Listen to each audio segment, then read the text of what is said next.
Okay, so in this test tube I'm going to put a mixture of black copper oxide powder. It's a really fine powder. A wee bit more. And in with it I'm going to put some flakes of charcoal, which are just carbon.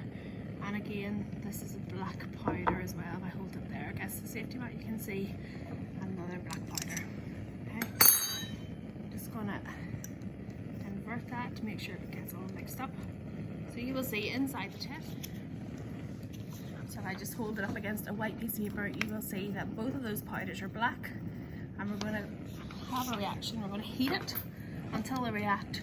And we're going to do, it's a reduction reaction. So the copper oxide is going to react with the carbon. And we're going to take the oxygen. The carbon is going to take the oxygen away from the copper oxide. Now, it's able to do this because on the reactivity series, your teacher will tell you about the reactivity series. On the reactivity series, carbon is higher up than what copper is. So it's able to displace, or it's able to take the oxygen away from the copper oxide. So if we think back to our definition of what oxidation is and what reduction is, so oxidation is adding oxygen and reduction is taking oxygen away. So in this reaction, both of these things happen. The carbon becomes oxidized, it takes oxygen, it gets added to it. On the copper oxide, it gets reduced. And we'll show you that in the wee word equation in a second. So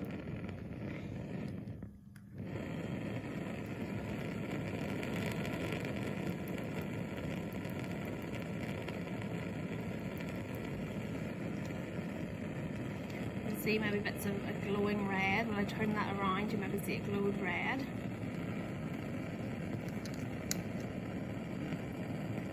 This reaction takes a really high temperature, so when we're doing it in school on the Bunsen burner, we won't be able to get it to go to completion because the Bunsen burner is just not hot enough. So again, a wee bit of a red glow when I twist it around.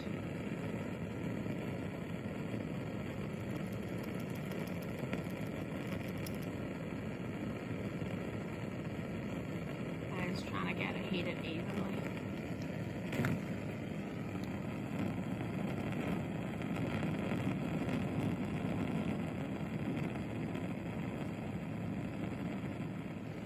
Okay, so I've been heating this now for about 5 minutes or so. You see it's been glowing red when I twist it over. Now, when I stop heating this, not all of it will have reacted because we just can't get the temperatures in school that we need to get this experiment to go to completion. The Bunsen burner just doesn't go hot enough, but it will have gone hot enough that we'll have seen some reaction. So I'm just going to pour it out onto the safety mat, that we'll be able to look at it and compare what we've got formed with what we started with.